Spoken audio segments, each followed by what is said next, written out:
ஹல்லேலூயா. கர்த்தருடைய பரிசுத்த நாமத்துக்கு மகிமை உண்டாவதாக. எல்லா ஆசீர்வாதப்பட்ட வேளையிலும் தேவனுடைய வார்த்தைக்கு நேராக நம்முடைய சிந்தனைகளை திருப்பலாம். இந்த மாதம் நமக்கு தேவன் கொடுத்த வாக்குத்தத்தத்தின் வார்த்தை, கர்த்தருடைய கரம் நம்மோடு கூட இருந்து நன்மைகளை சுதந்திரிக்கும்படியான கிருபைகளை தந்தருவார் என்று சொல்லி எஸ்ராவினுடைய வாழ்க்கை சரித்திரத்தில் இருந்து சில காரியங்களை கற்றுக்கொள்ளும்படியான கிருபையை கர்த்தர் கிருபை செய்தார்.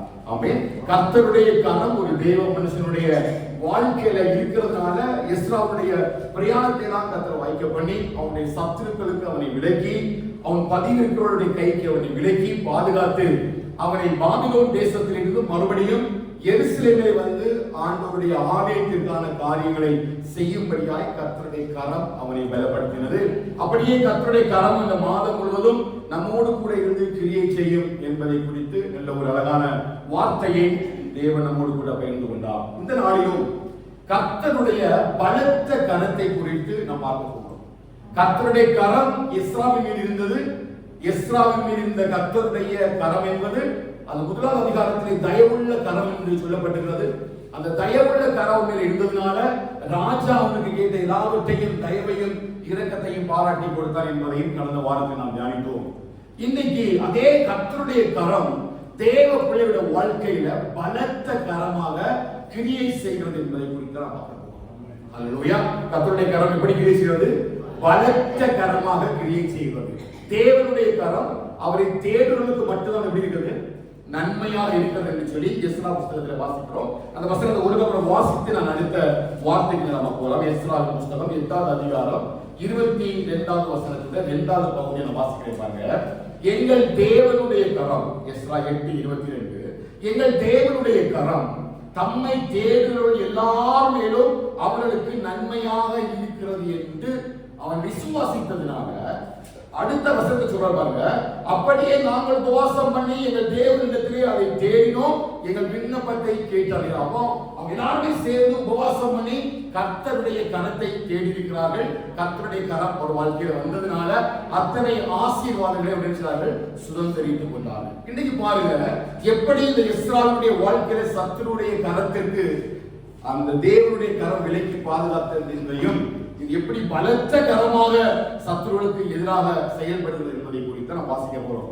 யோசுவாவின் புத்தகம் 4வது அதிகாரம் அதனுடைய 22வது வசனத்திலிருந்து 24வது வசனம் வரை நம்ம வாசிக்கலாம். இன்றைய செய்திக்காக யோசுவா 4வது அதிகாரம் 22வது வசனத்திலிருந்து 24வது வசனம் வரை. நீங்கள் உங்கள் பிள்ளைகளுக்கு அறிவிக்க வேண்டியது என்னவென்றால், இஸ்ரவேலர் வெட்டாந்தரை வழியாய் இந்த யோர்தானை கடந்து வந்தார்கள். பூமியின் சகல ஜனங்களும் கர்த்தருடைய கரம் பலத்தது என்று அறியும்படிக்கும் நீங்கள் சகல நாளும் உங்கள் தேவனாகிய கர்த்தருக்கு பயப்படும்படிக்கும் உங்கள் தேவனாகிய கர்த்தர் சிவந்த சமுத்திரத்தின் தண்ணீரை நாங்கள் கடந்து தீரும் மட்டும் உங்களுக்கு முன்பாக வற்றி போக பண்ணினது போல உங்கள் தேவனாகிய கர்த்தர் யோர்தானின் தண்ணீருக்கும் செய்து அதை உங்களுக்கு முன்பாக நீங்கள் கடந்து தீரும் மட்டும் வற்றி போக பண்ணினார் என்று அறிவிக்க கடவீர்கள் என்றார். ஹல்லேலூயா. அழகாக கர்த்தர் யோசுவாவை நோக்கி 4வது அதிகாரம் 1 வசனத்துல பாத்தீங்கன்னா கர்த்தர் யோசுவாவை நோக்கி ஒரு பெரிய ஒரு வெளிப்பாடை அந்த ஜனங்களுக்கு சொல்லும்படி அவர் சொல்லிக் கொடுக்கிறார். என்ன சொல்லிக் கொடுக்கிறார்? நீங்கள் உங்கள் பிள்ளைகளுக்கு கர்த்தருடைய கரம் உங்கள் வாழ்க்கையில எவ்வளவு பலத்த கரமாக இருந்தது என்பதை அவர் கற்றுக் கொடுக்கும்படி அவர் பெரிய ஒரு ஆலோசனையை யார் சொல்கிறார்? கர்த்தர் சொல்கிறார். அந்த வசனத்தை தெளிவா வாசிக்கணும். 2 விதமான ஜனங்களுக்கு கர்த்தருடைய கரம் பலத்தது என்று அறியும்படி 2 விதமான அதிசயங்கள் மூலமாய் கர்த்தர் தம்முடைய கரம் பலத்தது என்று வெளிப்படுத்தி இருக்கிறார். ஹல்லேலூயா. 2 விதமான ஜனங்கள் இந்த பூமியில் இருக்கிறார்கள். அதை சொல்ல பாருங்க. பூமியினுடைய சகல ஜனங்களும், அது மாத்திரமல்ல நீங்களும், யாரெல்லாம் தெரிந்து கொள்ளப்பட்ட இஸ்ரவேல் ஜனங்களாகிய அந்த ஜனங்களும் பூமியிலே பார்க்கிற சகல ஜனங்களும் எதை அறிந்து கொள்ள வேண்டுமா? கர்த்தருடைய கரம் பலத்தது என்று அறிந்து கொள்வதற்காக மாத்திரமல்ல, உங்கள் தேவனாகிய கர்த்தருக்கு பயப்படும்படியாகவும் கர்த்தருடைய கரம் உங்களுக்கு பலத்ததாக இருக்கிறது. ஹல்லேலூயா. அப்படி கர்த்தருடைய கரம் என்பது அது வல்லமை உள்ள கரம், அது தயவுள்ள கரம், ஓங்கிய புயம் என்று சொல்லி அநேக இடங்களிலே நாம் வேதத்துல வாசித்தாலும் கர்த்தர் 2 அற்புதங்களை இந்த இஸ்ரவேல் ஜனங்களுக்கு காண்பித்து இந்த அற்புதங்களையும் அதிசயங்களையும் நீங்கள் பார்ப்பது மாத்திரமல்ல, இதை நீங்கள் கேட்பது மாத்திரமல்ல, இதை யாருக்கு சொல்ல வேண்டும்? உங்கள் பிள்ளைகளுக்கு சொல்ல வேண்டும். ஏன் என்று சொன்னால், இந்த யோர்தானும் இந்த சிவந்த சமுத்திரம் என்று சொல்லி அழைக்கப்படுவதான இந்த செங்கடலும், யோர்தானும் செங்கடலும், இந்த ரெண்டுமே என்ன நடக்கிறது அப்படி பாத்தீங்கன்னா, இந்த செங்கடலை ஜனங்கள் கடந்து வருவது மிகவும் கடினமானது இல்லையா? யோர்தானை கடந்து வருவதும் மிகவும் கடினமானது. நீங்கள் பார்க்கும் பொழுது இந்த செங்கடல் பிரயாணமும் இந்த யோர்தானுடைய பிரயாணமும் ஏதோ மனுஷர் மூலமாய் செய்யப்படுவதற்கு எந்த விதமான சூழ்நிலையும் இங்கே இல்லை. ஒரு தலைமுறை கடந்து இன்னொரு தலைமுறைக்கு அது கடந்து போகும் பொழுது ஜனங்களெல்லாம் பார்க்கும் பொழுது, இவர்கள் இந்த சூழ்நிலைகளை பார்க்கும் பொழுது, அற்புதங்களை அபிஷேகங்களை பிள்ளைகள் பார்க்கும் பொழுது, இவைகள் எப்படி சம்பவித்தது என்று சொல்லி கேட்பது மாத்திரமல்ல, அவர்கள் கேட்பதற்கு முன்பதாகவே நீங்கள் என்ன சொல்ல வேண்டும் என்று சொன்னால், கர்த்தருடைய கரம் பலத்ததா எங்களுக்குள்ளே கிரியை செய்ததினாலதான் கர்த்தரை செய்து நம்மை இந்த இஸ்ரவேல் தேசத்துல இந்த சபையிலே கர்த்தர் நம்மை ஆராதிக்க வைத்திருக்கிறார். ஹல்லேலூயா. நம்முடைய பலத்தினாலோ நம்முடைய பராக்கிரமத்தினாலோ அல்ல, அவர் தம்முடைய நேச இரத்தத்தினால நேச கரத்தினால நம்மை எகிப்திலிருந்து மீட்டு தேவனுடைய ஆலயத்திலே ஆராதிக்கும்படி அவர் இங்கே வைத்திருக்கிறார். ரெண்டு காரியத்தையும் கொஞ்சம் நம்ம ஆராய்ந்து பார்த்தா மட்டும்தான் இந்த சிவந்த சமுத்திரம் எவ்வளவு கொடுமை உள்ளதாக இருந்தது, அந்த ஜனங்களுக்கு எவ்வளவு சவாலாக இந்த சிவந்த சமுத்திரம் இருக்கும். நாம் வாசிக்கும் பொழுது அதை ஒரு வார்த்தையாக வாசித்து கடந்து போனாலும், சூழ்நிலைகளை குறித்து நாம் அநேகருக்கு ஆறுதல் சொன்னாலும், ஒரு சூழ்நிலையை நாம் தனிப்பட்ட வாழ்க்கையில சந்திக்கும் பொழுதுதான் இந்த சூழ்நிலை எவ்வளவு கடினம் உள்ளதாக நம்முடைய வாழ்க்கையில இருக்கிறது என்பதை நாம் உணர்ந்து கொள்ள முடியும். அல்லேலூயா. அதை மற்ற ஜனங்கள் பார்க்கும் பொழுது அவர்களுக்கு பெரிதாக இருக்காது. இவன் அவருடைய பிள்ளைகள் பார்க்கும் பொழுது, இந்த இஸ்ரவேல் ஜனங்கள் எகிப்திலிருந்து இங்கே கானான் தேசத்துக்கு வந்தார்கள் என்று சொல்லும் பொழுது, அவர்களை நடத்தி வந்த பாதையும் இந்த பிள்ளைகளுக்கு தெரியாது, எந்த சூழ்நிலைகள் வழியாக கடந்து வந்தார்கள் என்பதையும் இந்த இஸ்ரவேலுடைய சந்ததிகள் புரிந்து கொள்ள மாட்டார்கள்.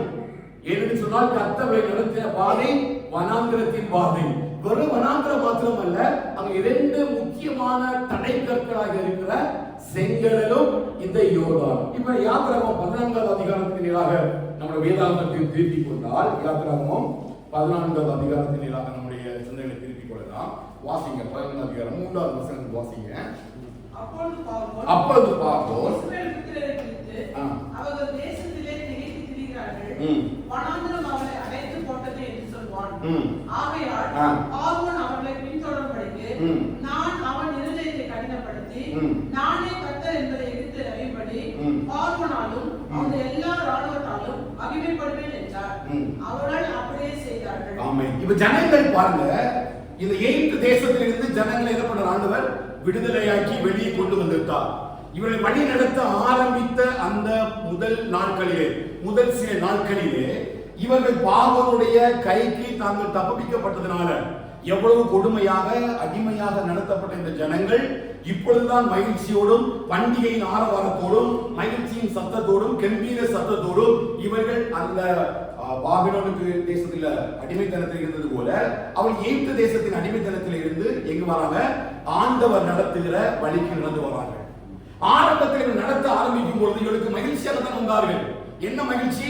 அந்த எகிப்தில் கொள்ளையிட்ட அத்தனை பொன்னுகளோடும் பொற்களோடு கூட அனைத்து செல்வங்களோடும் சந்தோஷத்தோடு கூட தான் இவர்கள் கானான் தேசத்துக்காக இவர் நடந்து பிரயாணப்பட்டு சகல அதிசயங்களையும் அற்புதங்களையும் நடத்திதான் கர்த்தர் அழைத்துக் கொண்டு போகிறார்.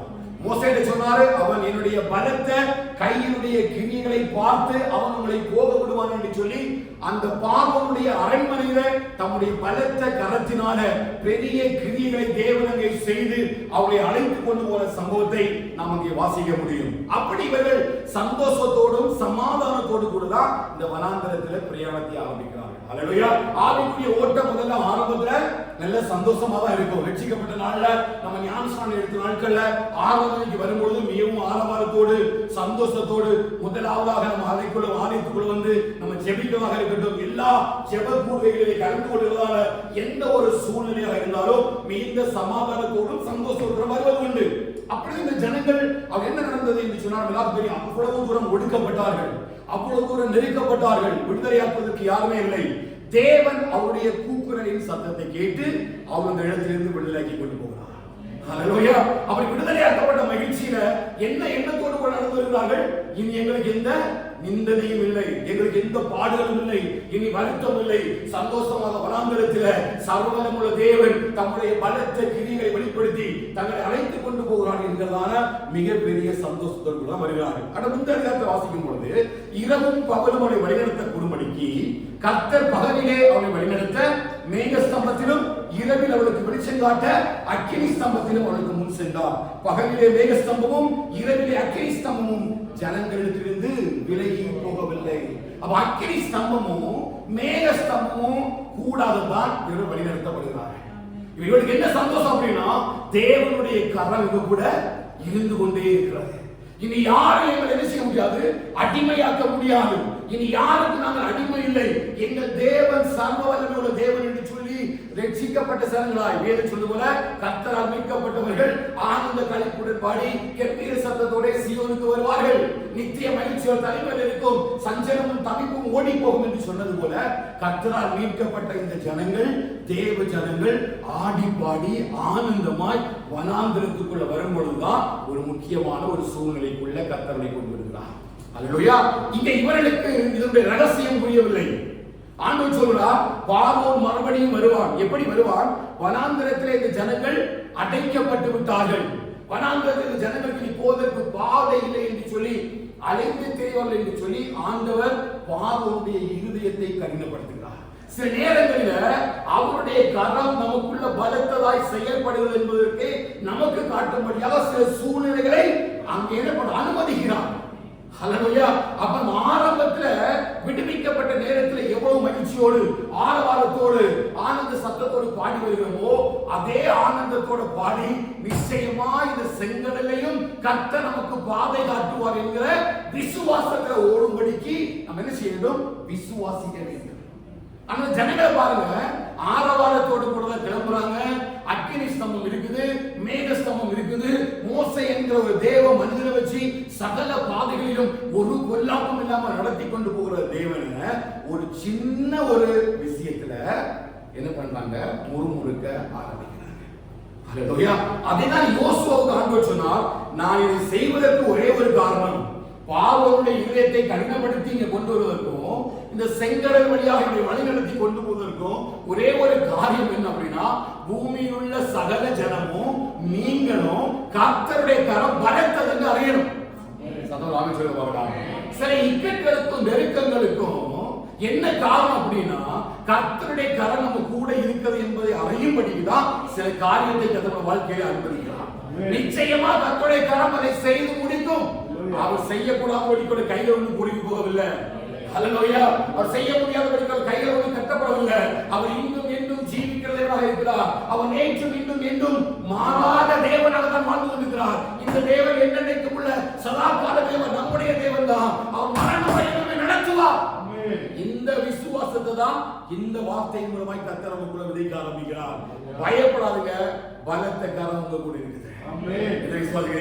நீங்கள் உங்க பிள்ளைகளை தைரியமா சொல்லுங்க, எங்க வாழ்க்கையில கர்த்தருடைய கரம் பலத்ததா கிரியை செய்யறதுனால எந்த செங்கடலும் எங்களை தடை செய்யவே முடியாது. விசுவாசிக்கிறீங்களா? சத்தமா சொல்லுங்க, விசுவாசிக்கிறீங்களா? எந்த நிலைமையிலுமே கர்த்தருடைய கரம் நமக்குள்ள இருந்தாச்சுன்னா செங்கடல் பெரிய விஷயமே இல்லை. அல்லேலூயா. இது உலக மனுஷனுக்கு தெரியாது, உலகத்தில் வாழ்கிற ஜனங்களுக்கு தெரியாது. இதையெல்லாம் கர்த்தர் என்ன செய்யணும்? நம் மூலமாய் செய்வதற்காகத்தான், நம் மூலமாய் கிரியை செய்வதற்காகத்தான் ஆண்டவர் என்ன செய்வார் என்று சொன்னால் சில காரியங்களை சாட்சியாக கர்த்தர் எடுத்துக்கிறார். இல்லையா? நம்ம சாட்சி சொல்லும் பொழுது இந்த காரியத்தை கர்த்தருடைய கரமே செய்தது என்று சொல்லி நம்ம ஏசாயில பார்த்தோம் இல்லையா? நம்ம வாழ்க்கை வனாந்தரம் தான். என் வாழ்க்கை சிவந்த சமுத்திரத்தின் பாதையிலே போற வழிதான், அவமானம் தான், நிந்தை தான், பாடுகள் தான், கஷ்டங்கள் தான். ஒன்று மட்டும் எனக்கு தெரியும், அவர் என்னுடைய வாழ்க்கையில செய்ய போகிற அந்த பலத்த கிரியைகளை பார்த்து நான் மாத்திரமல்ல, என்னை சுற்றி இருக்கிற சகல ஜனங்களும் கர்த்தருடைய கரம் பலத்தது என்பதை அறிந்து கொள்வார்கள். அல்லேலூயா. அவர் சிவந்த சமுத்திரம் வரும்பொழுது நம்ம என்ன சொல்லணும்? பரவாயில்ல ஆண்டவரே, இதன் மூலமா எல்லாரும் கர்த்தருடைய கரம் பலத்தது என்று அறிந்து கொள்ளட்டும். அல்லேலூயா.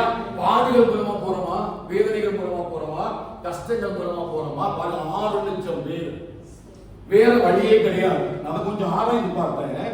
மனித மூளையில சிந்தித்து பார்ப்போம் என்று சொன்னால் அந்த பாலத்துக்கு ஒரு பாலம் கட்டணும் வச்சிருக்கு.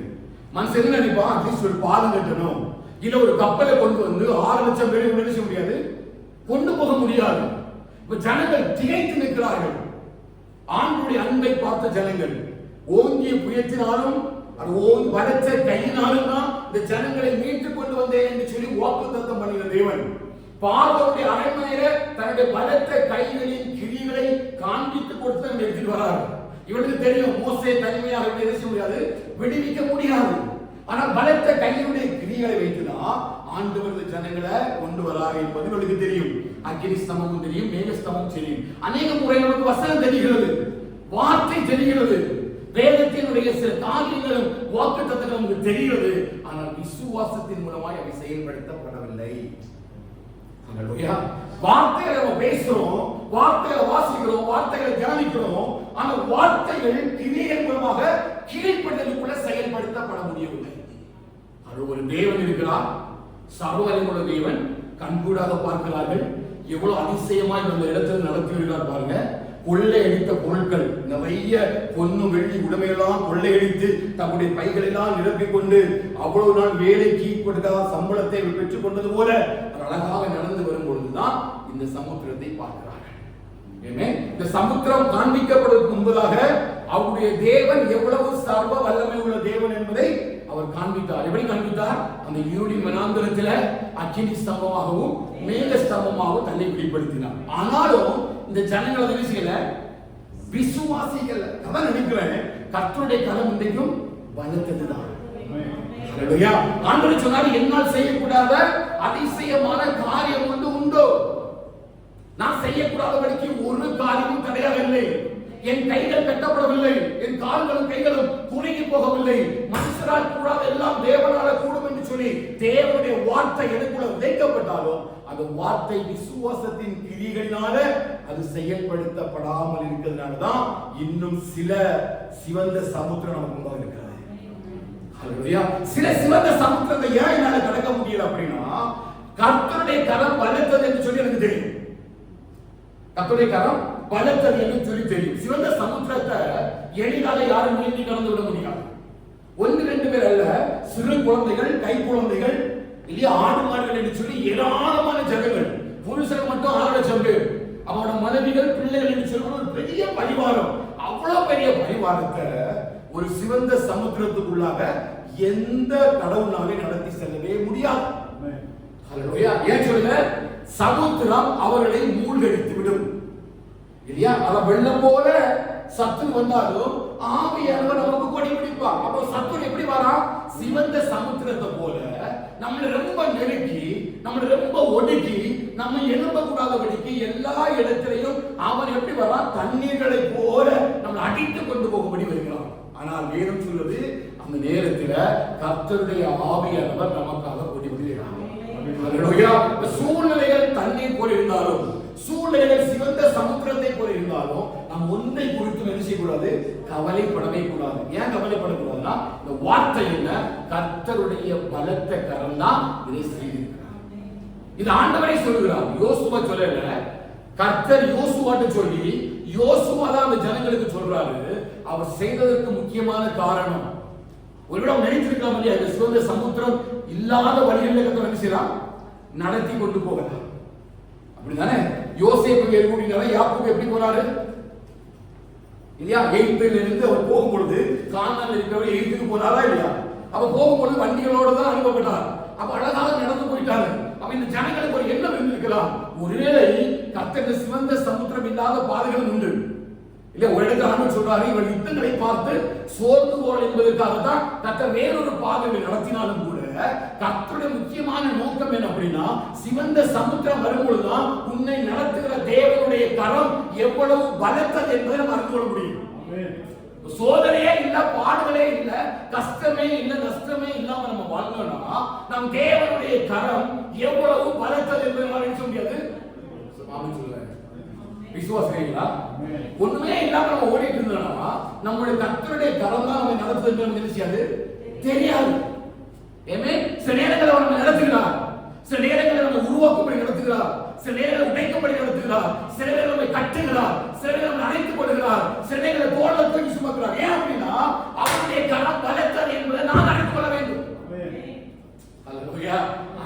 வச்சுதான் கர்த்தர் என்ன சாட்சியாக நடத்துறாரு. யோசனை சொல்றாரு, யோசுவாவே இந்த 2 காரியங்களை நீ ஆலோசித்து பாரு.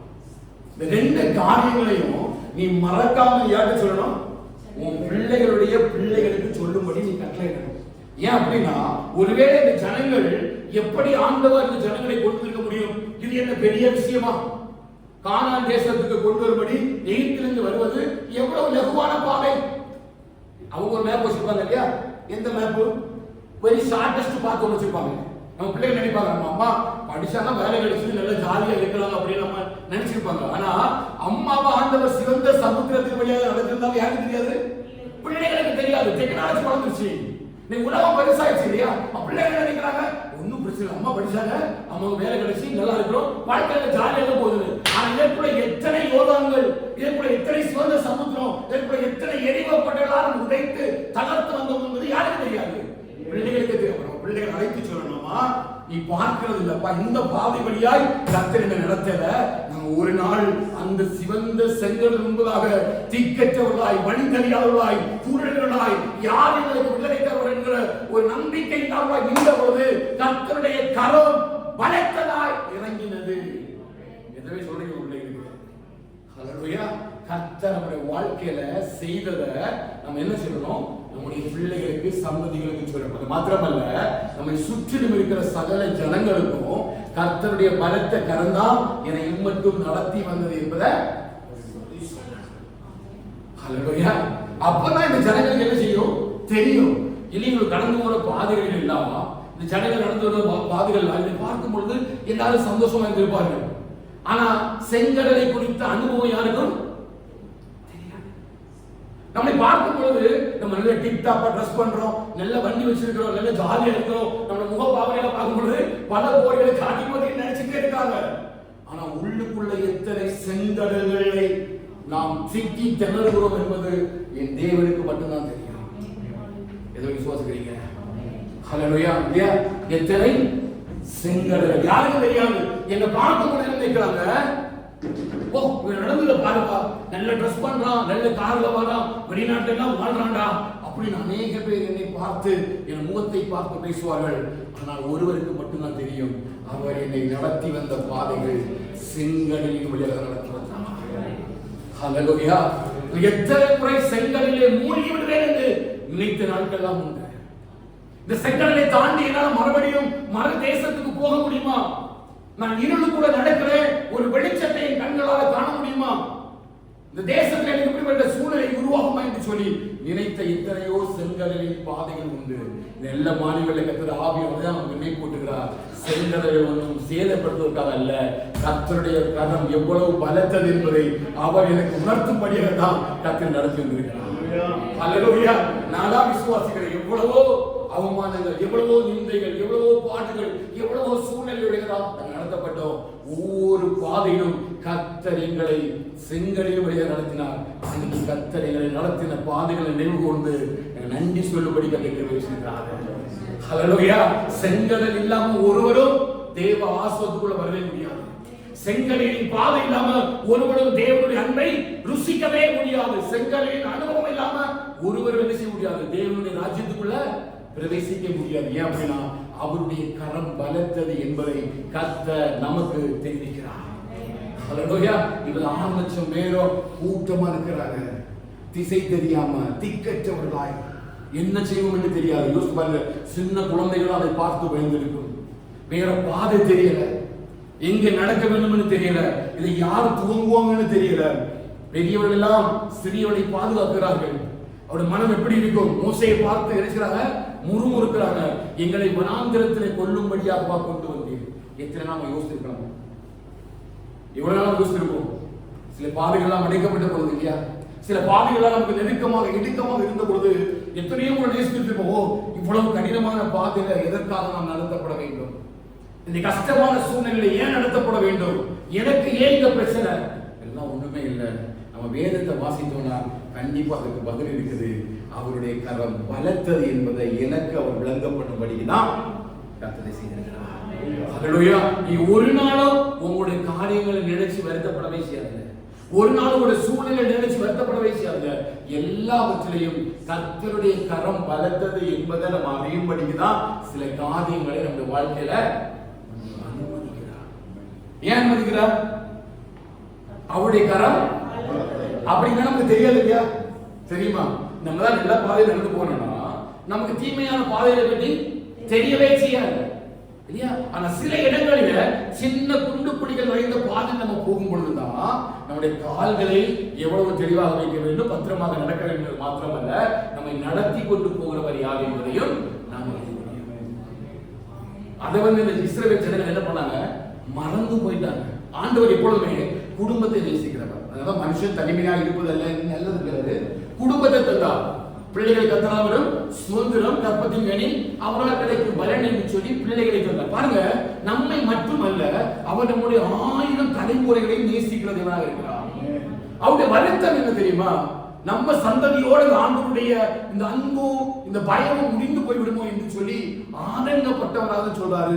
எல்லா இடத்திலும் வைக்கிற ஒரு பெரிய ஒரு விண்ணப்பம் தெரியுமா? பிள்ளைகளை விடுறாங்க. இன்னைக்கு பெற்றோர் எல்லாம் ஆண்டவர் ஆராதிக்கிறாங்க, பெற்றோர் எல்லாம் வேத வாசிக்கிறாங்க, ஜெபிக்கிறாங்க. ஆனா பிள்ளைகள் என்ன செய்வதில்லை? அப்படிப்பட்ட அனுபவத்துக்குள்ள நடத்துவதில்லை. இவங்க பாட்டு ஊழியத்துக்கு போறாங்க, இவங்க பாட்டு நல்ல வேத வாசிக்கிறாங்க, ஜெபிக்கிறாங்க, அப்படியே சபைக்கு போறாங்க, வேலை பார்க்கறாங்க. இவங்க வாழ்க்கை எப்படியே போகிறது? இவங்க பிள்ளைகளை பட்ட கரிசனை இவர்களுக்குள்ள இல்லை. ஆனா வேதம் ஒருவரும் அப்படி நமக்கு தவறாக போதிப்பது என்ன சொல்லுது அப்படின்னா, உன் பிள்ளைகளை நீ நடத்த வேண்டிய வழியில நீ இப்ப நடத்து, அது முதிர் வயதோட இருப்பா. நீ நடக்கிறது மாத்திரமல்ல, இந்த செங்கலின் அனுபவத்தை நீ மட்டும் தெரிந்து வைத்திருப்பாய் என்று சொன்னால் முதிர் வயதில் இவனுக்கு ஒரு செங்கடல் வரக்கூடிய நேரத்தில் இந்த செங்கடல எப்படி பாதைகளை வகுத்து போக வேண்டும் என்று சொல்ற அனுபவம் இல்லாததுனால ஒரு சந்ததி விழுந்து போகும். நான் ஒன்றை மட்டும் நேசிக்கிறேன், 1000 தலைமுறைகளை நான் நேசிக்கிற தேவனாக இருக்கிறேன். எவ்வளவு அன்புள்ள தேவன் இல்லையா? யார் இப்படி சொல்லுவாங்க? நமக்கு யார் இப்படிப்பட்ட ஒரு ஆலோசனை தர முடியும்? எல்லாரும் நம்மோட நம்முடைய குடும்பம் முடிந்து நினைக்கிறாங்க. நம்ம பிள்ளைகளை பற்றி யாருமே யோசிக்கிறது இல்லை இல்லையா? நம்ம பிள்ளைகள் நல்லா இருப்பதே நிறைய பேருக்கு பிடிக்கிறதே இல்லை. அவ படிக்கிறதோ நல்ல காரியங்களை செய்கிறதோ அவர் ஆஸ்வதிக்கப்படுகிறதோ இந்த உலகத்துல இன்னொரு குடும்பமோ இன்னொரு மனுஷனோ அந்த நேசத்திலே ஏற்றுக்கொள்வதில்லை. ஆனா ஆண்டவர் எவ்வளவு கரிசனை உள்ளவராய் அந்த யோசுவாவிடத்துல சொல்றாரு, யோசுவாவே இந்த சூழ்நிலை எல்லாம் ஓகே தான்ப்பா, இவங்க எல்லாம் இதெல்லாம் பண்றாங்க, இவங்க எல்லாம் ஆண்டவரை நம்புறாங்க, விசுவாசிகள் எல்லாம் உண்மைதான். ஆனா இவருடைய வாழ்க்கையில இருந்த அந்த சிவந்த சமுத்திரத்துல நான் தண்ணீரை வெற்றி போக பண்ணினது போல. அது 14 அதிகாரத்துக்கு வந்தீங்கன்னா அது எவ்வளவு ரிஸ்க் பாருங்க. 14 அதிகாரத்துக்கு 21வது வசனத்தை வாசிங்க, 15 வாசிங்க, 15 14 யாத்திரை 14 அதிகாரம் 13 வாசிக்கலாம் பாருங்க. அப்பொழுது மோசே ஜனங்களை நோக்கி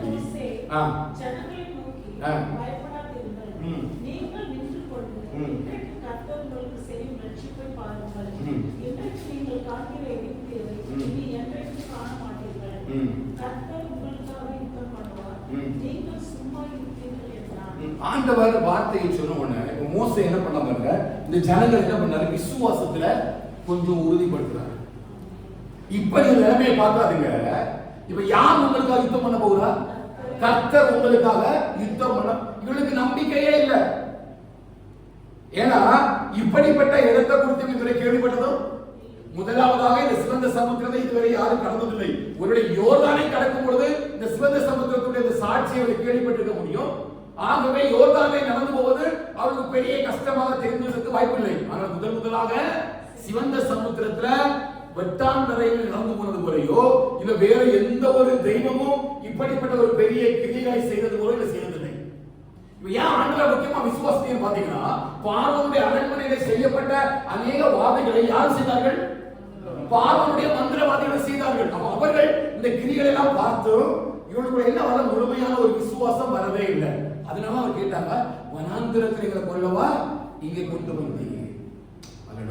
இன்னைக்கு நாட்கள் என்ன அப்படின்னு விசுவாசிக்கிற வார்த்தை விசுவாசத்துல செயல்படுத்தப்படுவதில்லை.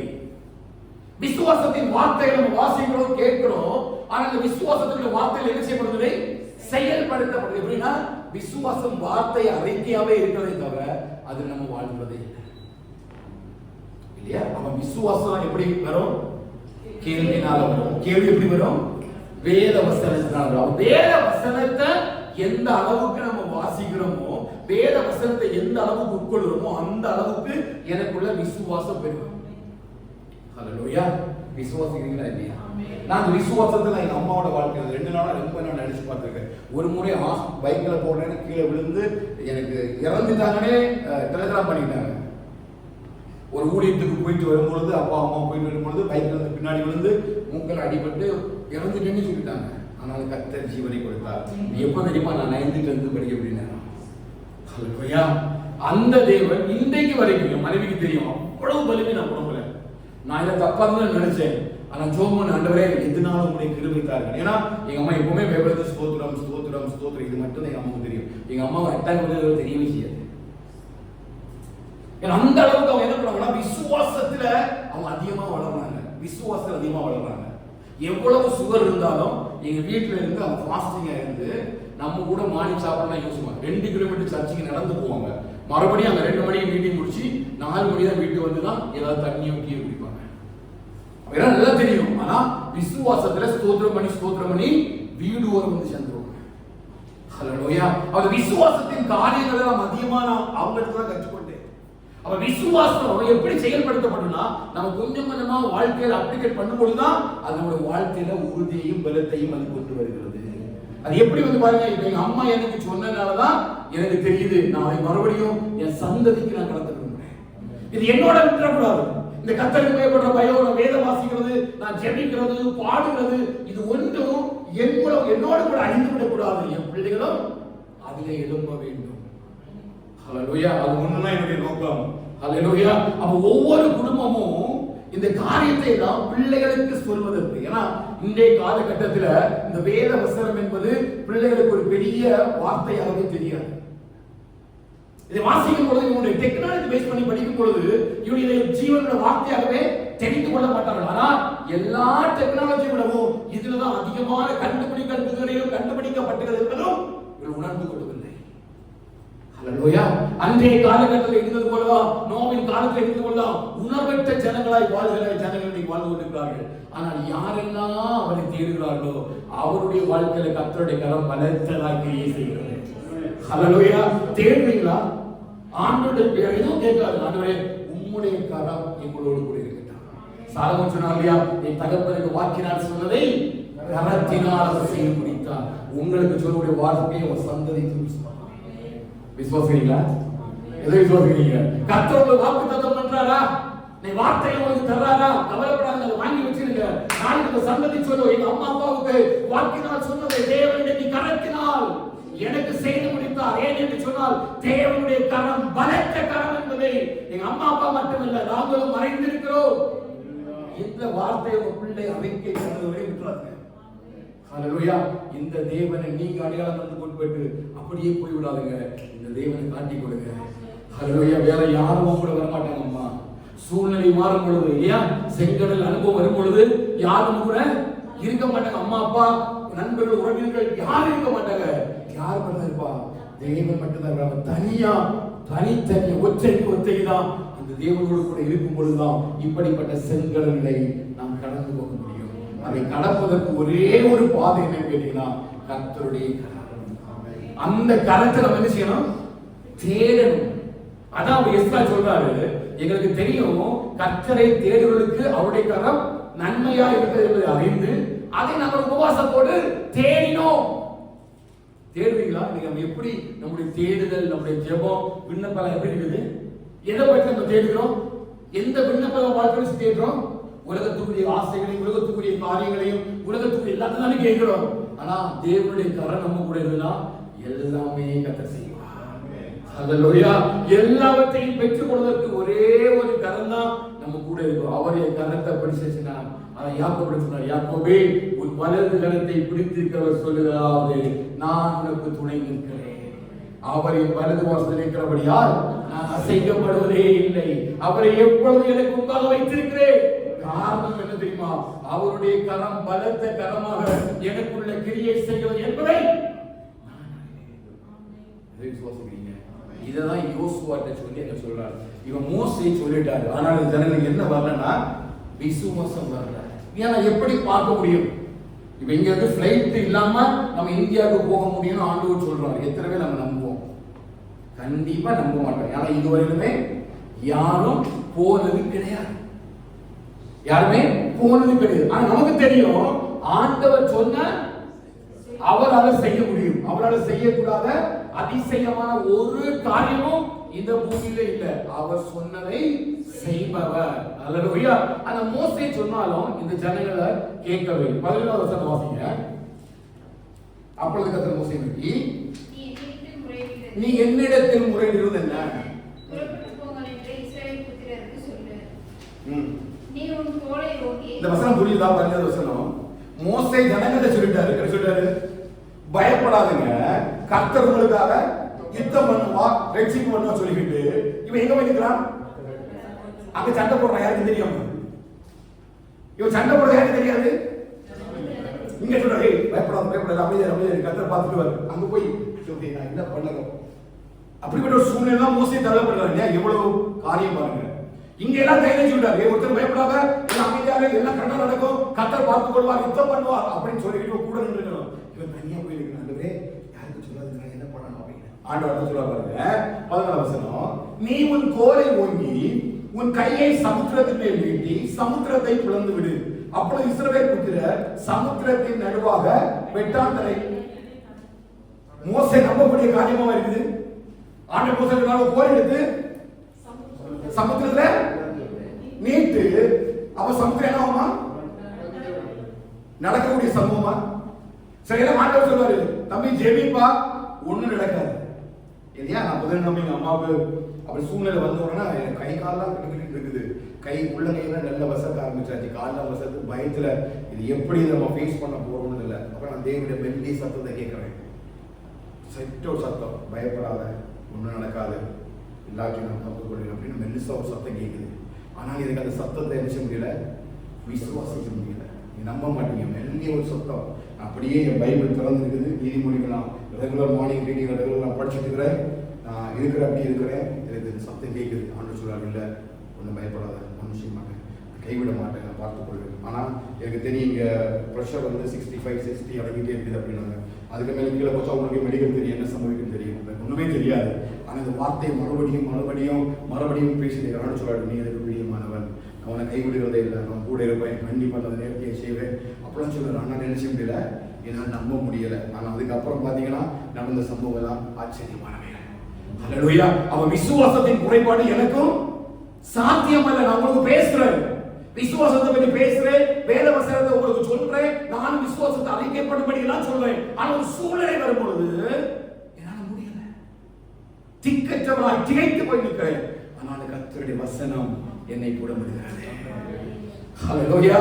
கர்த்தரை நோக்கி பார்ப்பதை உங்கள் பிரகாசம் அடைந்தது வெட்கப்பட்டு போகிறதே இல்லை என்று சொன்னது போல கொஞ்ச நிமிடம் நம்ம ஒரு சின்ன ஒரு சேகண்ட் கூட போனாலும் அவர் என்னை கரங்களை பிடித்து தூக்கி விடுகிறவர்களாக இருக்கிறார். அல்லேலூயா. அவரை விசுவாசிக்கிறவர்களுக்கு, அவரை தேடுகிறவர்களுக்கு அவருடைய கரம் பலத்த கரம். அதெல்லாம் புரிஞ்சு கொண்டேன். நான் எஸ்ரா லாஸ்ட் வீக் கிளாஸ்ல சொன்னேன், ஆண்டவரே கர்த்தருடைய கரம் எஸ்ராவோடு இருந்தது போல என்னோடு இருக்கட்டும் ஆண்டவரே. இந்த கரத்தை வச்சு நீங்க செயல்படுத்துங்கப்பா, உங்களுடைய கரங்கள் எனக்கு நன்மையை செய்யட்டும் என்று சொன்ன பொழுது நன்மையான காரியங்களை செய்திருக்கிறார். அவர் நிச்சயமாய் நமக்கு இந்த மாசம் முழுவதும் இல்ல, நம்முடைய வாழ்க்கை முழுவதும் அவருடைய கரம் பலத்தது என்பதை கர்த்தர் நமக்கு விளங்கப்படுவார். ஒவ்வொரு நேரத்திலும், ஒவ்வொரு காலத்திலும், ஒவ்வொரு சூழ்நிலையிலும் நீங்க ஒருவரை நம்பாதுங்க, கர்த்தருடைய கரத்தை மட்டும் நம்புங்க. திரும்ப சொல்றாங்க, நீங்க ஜெபிக்கும் பொழுது ஒண்ணு ஜெபிக்காதுங்க, ஆண்டவரே கர்த்தருடைய கரம் எங்களோட இருக்கட்டும். அது பலத்த கரமோ, தயவுள்ள கரமோ, அது ஓங்கிய புயமோ எங்களுக்கு தேவையில்லைப்பா, உங்களுடைய கரம் எங்களோடு கூட இருக்குதுன்னா நிச்சயமாக இந்த செங்கடலை பிளக்க செய்ய முடியும். மோசேல சொன்னா மோசைக்கு நம்ப முடியாது. ஏன்னா வேற வாதைகள் எல்லாம் அவர் செய்துட்டாரு. ஏன்னா அவர் ஆரம்பத்தில் ஆண்டவர் சொல்றாரு, அந்த கம்பை கீழே போடுச்சோன்னா அது பாம்பா மாறிச்சு. அப்போது அதிசயத்தை காட்டுதல் கூட்டிட்டு போறாரு. இதுவரை நீ இப்படி தண்ணீரை பிளந்து ஒரு அதிசயத்தை யாரும் காட்டல, மோசைக்கு காட்டவே இல்லை. மோசை ஆண்டவர், மோசை நீ யார் என்கிட்ட வந்து முறையிடுகிற, நீ உன் கோலை செய். நீ ஏன் அப்படின்னா அவர் என்ன சொல்றாருன்னா, உன் கையில இருக்கிற கோல் தான் எல்லாத்துக்குமே பதிலே அதுதான். அவன் என்ன சொல்றாரு, நீ கையில தந்திருக்கிற உமது கோலும் உமது தடியும் தேய்க்கும். நம்மளோட கோல் கரத்துல இருக்குதா, எல்லா சமுத்திரத்துக்கும், அந்த யோர்தானோ, செங்கடலோ, எரிகோ கோட்டையோ, எல்லாத்துக்கும் வழி உண்டு பண்ணது மோசே கோலை கையில வச்சிருக்கிறான் இல்லையா? அவன் வேற ஒண்ணுமே ட்ரை பண்ணல. அவன் நினைச்சான் பார்வோனுடைய அரண்மனையில அந்த வாதைகளை முடித்தோட கோவிலுடைய வேலை முடிஞ்சுன்னு நினைச்சிட்டான். பாம்பை பார்த்தா, தவளையை பார்த்தா, வேலை பார்த்தா, எல்லாம் முடிஞ்சுன்னு நினைச்சிட்டான். ஆனா இந்த கோவிலுடைய மகிமை அவனுக்கு தெரியவே இல்லை. ஆண்டவர் மறுபடியும் அவன் நினைச்சிட ஞாபகப்படுறதுனால ஆண்டவர் சில நேரங்களில் சில வசனங்கள் நமக்கு எடுத்து தருவார். நம்ம நிறைய மறந்துருவோம். சூழ்நிலையை பார்த்தோம் மறந்து அப்படி தனியா இருக்கக்கூடிய நேரத்துல எங்கேதோ ஒரு வசனம் நமக்கு கேட்கும். ஹல்லேலூயா, பயப்படாதே, நான் உனக்கு துணை நிற்கிறேன். நான் மோசையோட இருந்தது போல நான் உன்னோடு கூட இருப்பேன். உன்னை நடத்துகிற தேவன் தான். இதை கேள்விப்பட்டிருக்கீங்களா? அனுபவிச்சிருக்கீங்களா? அந்த வசனம் உங்க கூட பேசும். சில நேரங்கள்ல அந்த செங்கடலை பிளப்பதற்கான பாதை நம்முடைய கரத்தில் இருக்கிறது தெரியாமலே திகைத்து கொண்டிருக்கிறோம். இன்னைக்கு உலகத்துல மனுஷனுக்கு ஏன் செங்கடலை எதிர்கொள்ள முடியல? ஏன் அவனை பரிசுத்தமா பார்க்க முடியல? ஏன் உலகத்துல ஆசையில, இச்சையில, பொருள் ஆசையில, விக்கிரத்துல விழுந்து போறோம் அப்படின்னா இவை எல்லாவற்றிலும் இருந்து தன்னை பரிசுத்தமாய் பாதுகாத்துக் கொள்வதற்கு மோசேயுடைய கரங்கள்ல ஒரு கோல் கொடுக்கப்பட்டது போல தேவன் தம்முடைய கோலாகிய வார்த்தையை இந்த கரத்துல தந்திருக்கிறார். ஹல்லேலூயா. எந்த சூழ்நிலையிலும் இந்த கோலை வைத்து எளிதாக எதையும் நான் தாண்டுவேன். செங்கடல் எதிர்த்து வந்தும் பங்கு கொண்டு வந்திடாமல் பாதை ஒன்றை கண்ணில் தெரியுது. விடுவிப்பார் ஆண்டவர், நல்குவார் புதுபல. எதை விசுவாசிக்கிறீங்க? இதை வச்சிருங்க. இது உங்க கையில இருக்கட்டும். என்ன சூழ்நிலை வந்தாலும் இந்த கரங்களை வச்சிட்டு செங்கடலை பிளந்து விடுங்க. செங்கடல்ல பாதைகள் உண்டாகும். ஹல்லேலூயா. மோசே இதை வச்சிட்டு கையில தெரியாம அழுது கொண்டிருக்கிறார். நிறைய பேருக்கு இதனுடைய மகிமை தெரியவே இல்லை, இதனுடைய விலை தெரியவே இல்லை, இது எவ்வளவு வல்லமை உள்ளது என்பது தெரியவே இல்லை. அப்படியே வச்சுட்டு ஜெபம் பண்ணிட்டு இருக்கிறாங்க. இல்லம்மா, உன் கரங்கள்ல ஒரு கோல் இருக்குது, சகலத்தையும் செய்ய வல்லது. ஹல்லேலூயா. உலகத்திலே வந்து எந்த மனுஷனையும் பிரகாசிக்கிற மெய்யான ஒளி, இந்த வாரம் பார்த்தோம், அந்த ஒளி சூரியனுடைய பிரகாசத்தை காட்டிலும் அதிகமான பிரகாசம் உடையது. இந்த ஒளி எப்படிப்பட்டது? சூரியனை விட அதிகமான பிரகாசம். 40 டிகிரி 50 டிகிரியில நிற்க முடியல. இந்த ஒளி நம்மளை எவ்வளவு பாதுகாத்து பாருங்க. ஹல்லேலூயா. உன் ஜனங்கள் எல்லாம் இந்த ஒளியின் இடத்துக்கு தேடி வருவார்கள். அவரே மெய்யான ஒளியாக இருக்கிறார். எந்த மனுஷனை பிரகாசிக்கிற மெய்யான ஒளியே அந்த ஜீவ ஒளி. இதுதான் மோசேயுடைய கருத்துல இருந்தது. இன்னைக்கு கர்த்தர் நம்முடைய கருத்தில் தந்திருக்கிறாரு. செங்கடல் கவலைப்படாத, எந்த ஒரு காரியத்துக்காக யார் முன்ன போய் மண்டிடாத, முழங்கால் படியிட்டு தயவுள்ள கரத்தை தேடு. இந்த பலத்த கரத்தை தேடு. ஆண்டவரே, உம்முடைய பலத்த கரம் என் கூட இருந்து எனக்கு எதிராக இருக்கிற எல்லா சூழ்நிலைகளையும் நான் கடந்து போவதற்கு இந்த பலத்த கரம் எனக்கு உதவி செய்யட்டும். இஸ்ரா அப்படிதான் ஜெபித்தாரு, நெகேமியா அப்படிதான் ஜெபித்தாரு, தேவ ஜனங்கள் அப்படிதான் ஜெபித்தாங்க. மோசே இதுதானே கையில வச்சிருந்தாரு. வேற உன்னோட மாயமும் இல்ல, மந்திரமும் இல்ல, கர்த்தருடைய கரம் இருந்ததுக்கு காரணம் என்ன தெரியுமா? ஏன் அப்படின்னா, ஏன் கர்த்தருடைய கரம் இதெல்லாம் செய்ய தெரியுமா? அவர் மூலமாகவும் அவருக்காகவும் அவருக்கு இன்னும் உருவாக்கப்பட்ட இந்த உலகம் யார் மூலமா? ஆண்டவராகிய இயேசு கிறிஸ்து மூலமாக.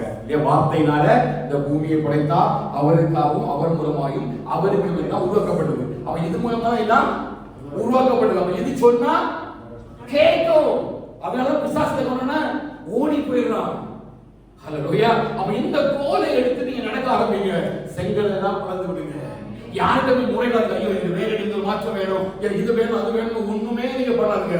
கர்த்தர் உங்களை அறிவார், கர்த்தர் உங்களை அறிவார். கர்த்தருடைய கரம் உங்களுக்குள்ள இருக்கிறது என்பதை உங்க கூட இருக்கிறவங்க அறிவார்கள். உங்களுடைய முதலாளிகள், உங்களுடைய எஜமான்கள் அறிவார்கள். நிச்சயமாய் கர்த்தருடைய தயவுள்ள கரமும் அந்த பலத்த கரமாய் உங்களுக்குள்ளே உண்மை செய்து என்பதை இந்த வேதம் உங்களுக்கு காண்பித்து கொடுக்கும்.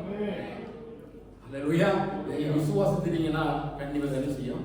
அழகா நீதிமொழிகள்ல சாலமோன் வருது, உன் தலைக்கு கிரீடமும் அலங்கார முடியுமாயிருப்பாரு. இது உன்னை நீ இதை தழுவி கொண்டால் அது உன்னை தழுவி கொள்ளும். இதை உன்னை கனப்படுத்தினால் இது உன்னை மேன்மைப்படுத்தும். இதை உன் கழுத்துல சரப்பணியாக சுத்திக்கொள். கிருபையும் சத்தியமும் உன்னை விட்டு விலகாக இருப்பதாக. அப்பொழுது நீ மனுஷனுடைய பார்வையிலும் தேவனுடைய பார்வையிலும் தயை பெறுவாய். இது எங்க வருது? நீதிமொழிகள் வருது. அவர் சொல்றாரு, இதை நீ குடிச்சிட்ட அப்படின்னா எந்த செங்கல்லும் இதுக்கு முன்னாடி. மோசே சொல்ற, மோசே என்னப்பா நீ கையில அப்படியே கோல் வச்சு அப்படி இருக்கிற, பயப்படாத, அதை நீட்டி அதை திறந்து விடு அப்படின்னு சொல்ற நேரம் அவர் என்ன பண்ண பாருங்க, அதை ஓங்கி ஒரு கையை சமுத்திரத்தில் வீழ்த்தி சமுத்திரத்தை பிளந்து விடு. அப்புறம் இஸ்ரவேல் புத்திரர் சமுத்திரத்தின் நடுவாக வெட்டாந்தரையிலே நடந்து போவார்கள். அப்படி நடந்து போவது மாத்திரமல்ல, அவர் என்ன சொல்றாங்க, மறுபடியும் யார் வருவா? பார்வோன் வருவாங்க. அல்லேலூயா. எதுக்கு வருவோம் அப்படின்னா உங்களை பின்தொடர்ந்து வருவான். இப்போ உனக்கு மட்டும்தான் அது பலத்த காரணம் தெரியாது, பூமியில் உள்ள சகல ஜனங்களுக்கும் இது பலத்த காரணம் தெரியும். அல்லேலூயா. ஆமென். பாதை எப்படி ஓபன் பண்றாரு? சத்ருவுக்கும் எனக்கும் இதை வச்சுதான் ஓபன் பண்றாரு. பட் இது எனக்கு ஜீவனும் அவனுக்கு அது மரணமா இருக்கிறது. அல்லேலூயா. பாதை ஓபன் ஆகிறதுக்கு ஒண்ணுதான் வழி. என்ன வழி? இந்த கோல் தான், ஜீவ புஸ்தகம் தான் வழி, இந்த வார்த்தை தான் வழி. இதை வச்சுதான் கர்த்தர் பாதையை திறந்து விடுறாரு. இப்ப நான் போகிற பாதையில அவன் நடக்கலாம், ஆனா அதை முடிக்க முடியாது. ஏன்னா ஆரம்பித்தது கர்த்தர், அவர் தான் அதை முடிப்பாரு. ஏன்னா இதை தேடுவதற்கு தான் அது நன்மையாக இருக்கும். அல்லேலூயா. அந்த சத்துரு அதே வழியில் நடக்கும் பொழுது அவனால ஆரம்பிக்க முடியுமே தவிர அவருடைய முடிவை யார் எடுக்குவா? கர்த்தர் எடுக்குவார். அல்லேலூயா. அவன் பின்னாடி தொடர்ந்து வர பாருங்க. அடுத்த 21ஆம் வசனம் பாருங்க. மோசே தன் கையை சமுத்திரத்தின் மேல் நீட்டினான். அப்பொழுது கர்த்தர் ராம் முழுவதும் பலத்தை கீழ்காற்றினார். சமுத்திரம் ஒதுங்கும்படி செய்து அதை வறண்டு போக பண்ணினார். ஜலம் பிளந்து பிரிந்து போயிற்று. பாருங்க, மோசே கையை நீட்டி, மோசே தன் கையை சமுத்திரத்தின் மேல நீட்டினான். அப்பொழுது கர்த்தர் என்ன பண்றாரு? கீழ்காற்றினால் சமுத்திரத்தை பிளக்க பண்ணுறார். நீ ஆரம்பிச்சா போதும் ஆண்டவர் முடிவார்.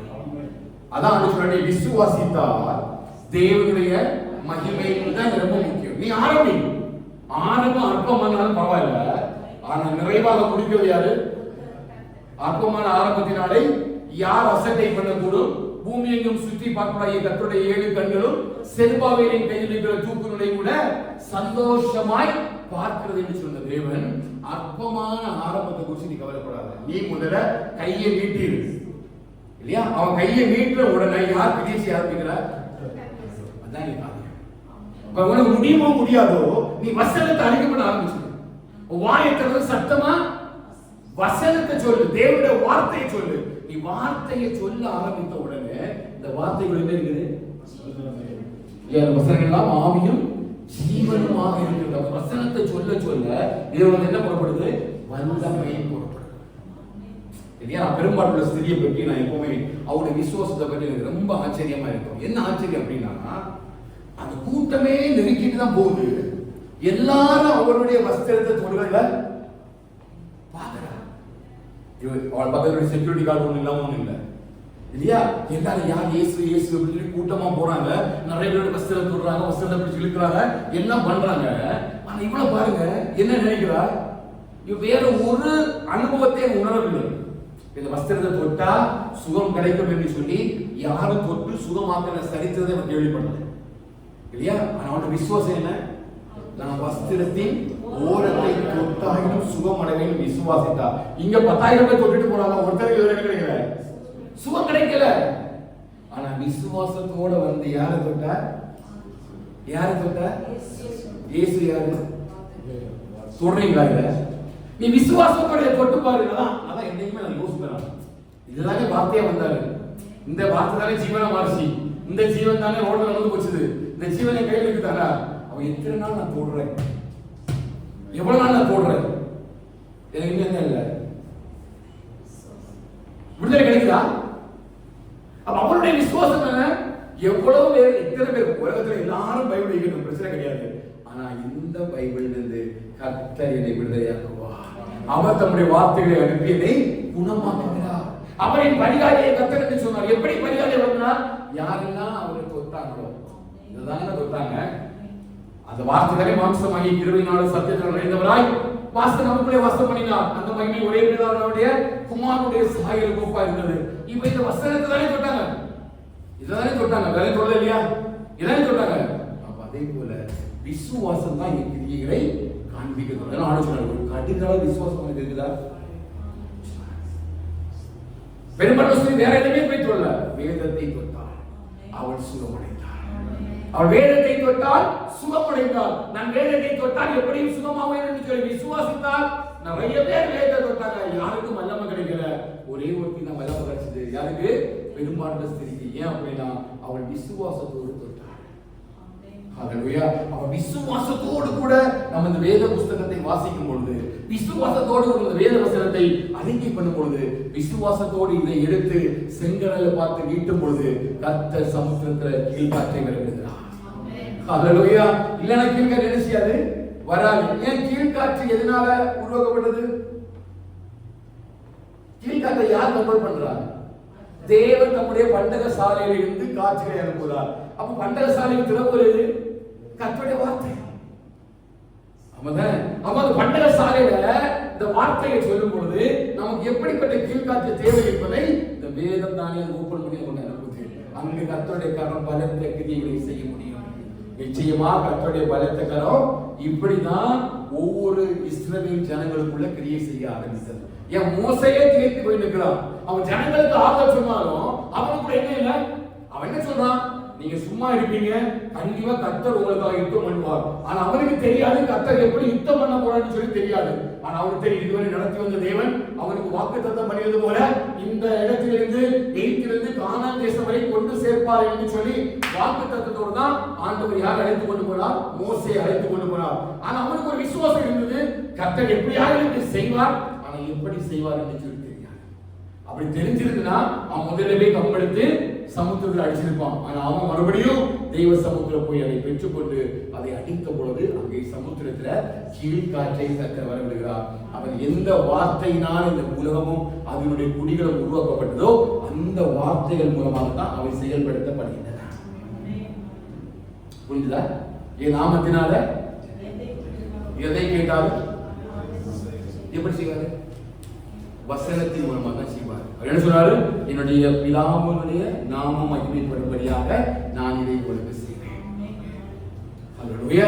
அப்ப சமுத்திரம் செங்கடல் ஏன் பலத்த கிரி அப்படின்னா அது அவருடைய கோலாகிய வசனத்தினாலே செய்யப்பட்டது. ஹல்லேலூயா. அவன் மோசே கலந்து விடுறாரு. இப்ப என்ன சொல்றாங்க? இரவு முழுவதும் கீழ்காற்று வந்து அந்த வழி திறக்கிட்டு பாருங்க. அது அடுத்த வருஷம் வாசிங்க, 22 வாசிங்க.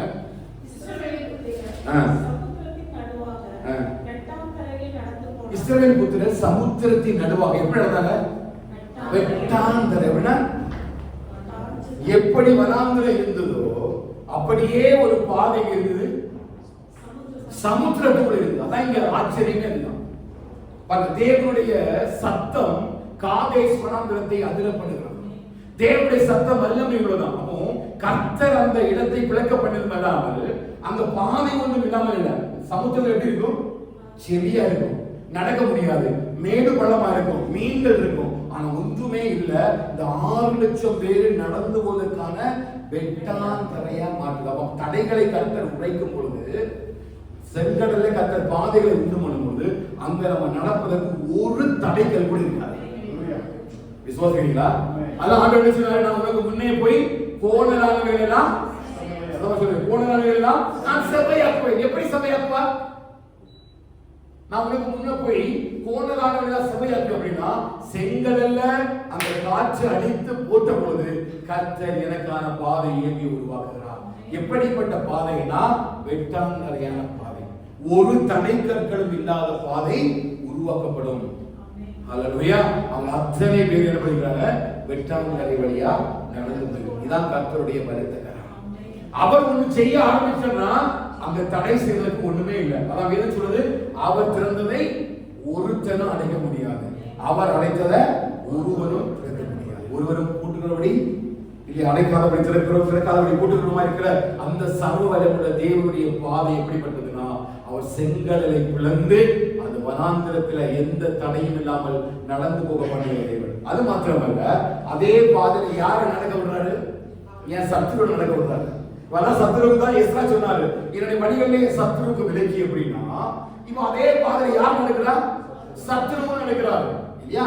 அந்த சத்துரு அந்த பாதையில நடக்கும் பொழுது அங்க ஒரு பெரிய ஒரு மாற்றத்தை கர்த்தர் ஏற்படுத்த. அந்த வசனம் வாசிக்கும் போது பாருங்க, 23வது வசனம்.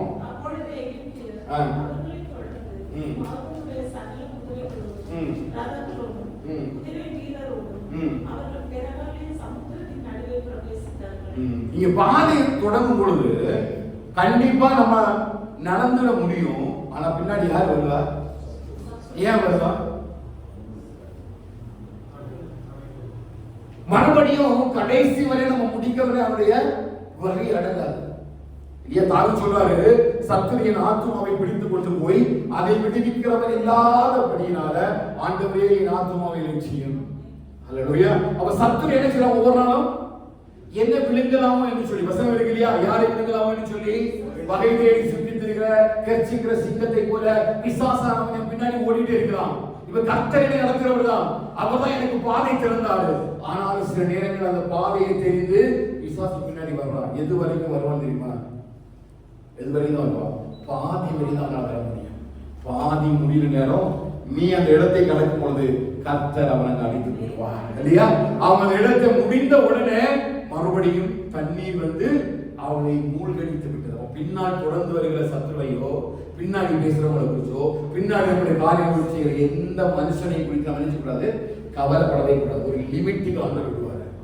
எதுக்கு அப்படின்னா அவன் அழிவு நிச்சயம். பேசுறவங்க பேசட்டும், அவமானப்படுத்தட்டும், நிந்தைப்படுத்தட்டும், எல்லாத்துக்கும் ஒரு அளவு கொடுக்கப்பட்டிருக்கிறது. அந்த அளவில கர்த்தர் கொண்டு நிறுத்தும் பொழுது நிச்சயமாய் சூழ்நிலைகளை எல்லாம் கர்த்தர் மாற்றுவார். அந்த பாதைகளில் சூழ்நிலை எல்லாவற்றையும் கர்த்தர் மாற்றி நிச்சயமாய் என் சத்துருக்களுக்கு சரி கட்டுதலை கர்த்தரின் கண்களிலே காண்பிப்பார். இதுதான் கர்த்தருடைய பலத்த கரம் ஒரு தேவ பிள்ளையுடைய வாழ்க்கையை கிரியை செய்கிறது. ஹல்லேலூயா. ஆனா இவ்வளவு ப்ரொசீஜர் இருக்கிற இந்த இடத்தை இஸ்ரவேலுடைய சந்ததிகள் பார்க்கும் பொழுது அவர்கள் இவ்வளவு காரியத்தையும் தெரிந்து கொள்ளாமல் போய்விடக் கூடாது என்பதற்காக கர்த்தர் நடத்துகிற பாதைகளை மறந்து விடாதபடிக்காக ஆண்டவர் சொன்னாரு, உன் தேவனாகிய கர்த்தரை மறவாதபடிக்கு எச்சரிக்கையாயிரு. அவர் நடத்துகிற பாதைகளை ஒருபொழுதும் மறந்து போகாதே. கர்த்தர் நம்மை செம்மையான வழிகள் நடத்துகிறார். அறியாத பாதைகள் கர்த்தர் நடத்துகிறார். அப்படி நடத்துகிற எல்லா பாதைகளிலும் அவங்க பலத்தை கரத்துக்குள்ள வச்சுதான் ஹல்லேலூயா. எகிப்திலிருந்து ஜனங்களை நடத்தும் பொழுது அவர் என்ன செய்யவே இல்லை, விடவே இல்லை. ஒரு இடத்துலவே விடவே இல்லை. சில நேரங்களில் கோபப்படுறாரு, மோசேவுக்காக ஜெபிக்கிறார். ஆனா எல்லா இடத்திலையுமே அந்த இஸ்ரவேல் ஜனங்களை தம்முடைய கரத்துக்குள்ளதான் கற்றுவச்சிருந்தார். எந்த கரத்துக்குள்ளனா? பலத்த கரத்துக்குள்ள. கர்த்தர் நம்மள எகிப்திலிருந்து அந்த அடிமைத்தனமாகிய உலகத்திலிருந்து பிரித்தெடுத்து இன்னும் கர்த்தர் நம்ம எங்க வச்சிருக்காங்க பாத்தீங்கன்னா பலத்த கரத்துக்குள்ளதான் வச்சிருக்காங்க. எத்தனை செங்கடல் வந்தாலும், எத்தனை எரிகோ கோட்டை வந்தாலும், எத்தனை யோர்தான் வந்தாலும் ஒரு நாள் கர்த்தர் நம்ம என்ன செய்ய மாட்டாரு. அவர் என்ன சொன்னார்? உன்னையும் வச்சிருக்கிறாரா? நம்ம எங்க வச்சிருக்காரு? உள்ளங்கையில. எத்தனை பேர் தான் உள்ளங்கையில வரைய முடியும்? இந்த உலகத்தில் இருக்கிற எல்லாரையும் உள்ளங்கையில வரைய முடியுமா? முடியாது. நமக்கு தெரியும் நம்முடைய தேவனுடைய கரம் பலத்த கரம். ஹல்லேலூயா. அந்த பலத்த கரத்துக்குள்ள இதை வச்சு அப்படி அழகாக நடத்துறார். அந்த பலத்த கரத்தினுடைய கிரியைகளை கர்த்தர் எனக்குள்ள செயல்படுத்த ஆரம்பிக்கிறார். பலத்த கரத்தினுடைய மகிமையை கர்த்தர் எனக்குள்ள எழுப்ப பண்ணுகிறார். அந்த பலத்த கரத்தினுடைய கிரியைகள் எனக்குள்ள செயல்படுத்தப்படுவதை கர்த்தர் எனக்கு காண்பிக்கிறார். ஹல்லேலூயா. இதை யார் மூலமா காண்பிக்கிறார்னா, இந்த சிவந்த சமுத்திரத்துல இந்த ஜனங்களை எப்படி வழி நடத்தினாரோ அப்படிதான் ஒவ்வொரு நாளும் உங்களையும் என்னையும் கர்த்தர் பலத்த கரத்துக்குள்ள வச்சு நடத்துறார். இல்லைன்னா இன்னைக்கு எத்தனையோ செங்கடல் நம்மை மூழ்கடிக்கிறது. நம்ம எத்தனை செங்கடல் வழியாக நம்ம நடந்துட்டே பார்க்கணும். எவ்வளவு பாடுகள், எவ்வளவு கஷ்டங்கள், எவ்வளவு போராட்டங்கள், எவ்வளவு அவமானங்கள், எவ்வளவு நிந்தைகள் வழியாக தான் கர்த்தர் நம்ம நடத்துறாரு. ஒருவேளை அவர் பலத்த கரத்திலிருந்து என்ன வெளியே விட்டு இருந்தாருன்னா என்ன வந்திருக்கும்? நான் இது முன்னாடி மூணு அடிச்சுப்பட்டுவேன். முன்னாடி என் வாழ்க்கை முடிஞ்சிருக்கும், என் குடும்பம் முடிஞ்சிருக்கும், நான் எழும்பி இருக்கவே முடியாது. இதுக்கு முன்னாடி எல்லாம் மூடிட்டு இல்லைன்னா இவனாடி ஊற்றி மூடிட்டு போயிருப்பாங்க. ஆனா கர்த்தருடைய பலத்த கரத்துக்குள்ள கர்த்தர் உங்களையும் குடும்பத்தையும் வச்சிருக்கிறாரு. ஹல்லேலூயா. அவருடைய அனுமதி இல்லாம ஒருவரும் என்ன செய்ய முடியாது, தொட முடியும். ட்ரை பண்ணுவான், கவலைப்படாதுங்க, ட்ரை பண்ணுவான். அவருடைய கரத்துக்குள்ள நீங்க இருக்கிறது வரையிலும் ஒருவன் உங்களை என்ன செய்ய முடியாது, தொடவே முடியாது. செங்கடல் வரும், சூழ்நிலை மாறும், கஷ்டங்கள் மாறும், சில இடங்களில் சில காரியங்களை கர்த்தர் நடக்க பண்ணுவார். அது எல்லாத்தையும் நீங்க தலையில நடக்க மாட்டீங்க, அவருடைய கரத்துல வச்சு உங்களை நடத்துவார். ஹல்லேலூயா. அவருடைய கரத்துல வச்சு தான் என்ன செய்யறார், நம்ம நடத்துகிறார். ஏன் அப்படின்னு அவருக்கு தெரியும், இவனை நான் விட்டுட்டேன்னா ஆழத்துல விழுந்து போயிடுவான், இவனை கொஞ்சம் நான் மறந்துட்டேன்னா இவன் போயிடுவான் என்பது தேவனுக்கு தெரியும். கர்த்தர் நம்முடைய எல்லாரையும் அவருடைய உள்ளங்கையில வரைந்து வைத்து அந்த பலத்த கருத்துக்குள்ளதான் வச்சிருக்கிறார். அந்த பலத்த கருத்தை நம்ம தேட ஆரம்பிச்சிட்டோம் அப்படின்னா இல்லையா, அல்லது பலத்த கருத்துக்குள் நம்ம இருக்கிறோம் என்கிற விசுவாசம் நமக்குள்ள இருந்ததுன்னா நிச்சயமா அந்த கரம் நம்மை மரண வரைந்து நடத்தும். இதெல்லாம் யோசுவாவுக்கு ஆண்டவர் வெளிப்பாடா சொல்றாரு. யோசுவாவே இந்த ஜனங்களுக்கு, ஏன்னா யோசுவாவுடைய வாழ்க்கையில் நடக்கிற முதலாவது அற்புதம் தான் அந்த யோர்தானை கடக்கப்படுகிற அற்புதம். அவன் ஜனங்கள் இந்த இடத்துல செங்கடலை மறந்து விடக்கூடாது என்பதற்காக இந்த செங்கடல் மாத்திரமல்ல, இந்த யோர்தான் எப்படி செங்கடல தண்ணீரை வற்றி போக பண்ணி வெட்டாந்தரைய கடக்கப்படணும். இவ்வளவு சூழ்நிலை வந்தது. இந்த ஜனங்கள் எல்லாம் ரொம்ப கஷ்டத்துல பாடுகள்ல இருந்தாங்க. அவன் எல்லாவற்றையும் நான் உங்களை கடக்க பண்ணினது போல இந்த இடத்திலையும் நான் உங்களை கடக்க பண்ணுவேன் என்கிற ஒரே நோக்கத்திற்காக தான் கர்த்தர் அவளை வழிநடத்த அல்லேலூயா. செங்கடலை கடக்க பண்ணினவர் மறுபடியும் யோர்தானை கர்த்தர் நம்மளை கடக்க பண்ணுவார். எதை விசுவாசிக்கிறீங்க? அல்லேலூயா. இத உங்களோட விட்டுறாதீங்க. நம்மளோட இந்த செங்கடல் முடிஞ்சிடக்கூடாது. நம்ம பிள்ளைகளுக்கு சொல்லணும், கர்த்தர் நம்முடைய பலத்த கரத்துக்குள்ள நம்மளை வச்சிருக்காரு. அதனாலதான் பேதுரு அழகா எழுதுறாரு, அவர் உங்களை உயர்த்தும்படிக்கு அவருடைய சொல்லுங்க பலத்த கரத்துக்குள் அடங்கியிருக்க ஏற்ற வேலைகள் உன்னை விசுவாசிக்கிறீங்க. ஹல்லேலூயா. இது இல்ல உன்னுடைய உயரம். இப்ப பாக்குறது இல்ல உன்னுடைய உயரம். கர்த்தர் ஒரு உயரத்தை வச்சிருக்கிறாரு. அந்த உயரத்துல உன்னை கொண்டு போய் சேர்ப்பதற்காக கைக்குள்ள வச்சிருக்காரு. கொஞ்சம் அவருடைய கருத்துக்குள்ள அடங்கி, அவருடைய கருத்துக்குள்ள கொஞ்சம் அடங்கி. கஷ்டம்தான், தேவனுடைய கருத்துக்குள்ள அடங்கி இருப்பது கொஞ்சம் கஷ்டம்தான். சின்ன கரமா இல்ல சூழ்நிலை நிமித்தமா தெரியாது. ஆனா கொஞ்ச நாளைக்கு நீ அவருடைய கருத்துக்குள்ள அடங்கி இரு. கர்த்தர் ஒரு காலத்தை உனக்கு வச்சிருப்பாரு.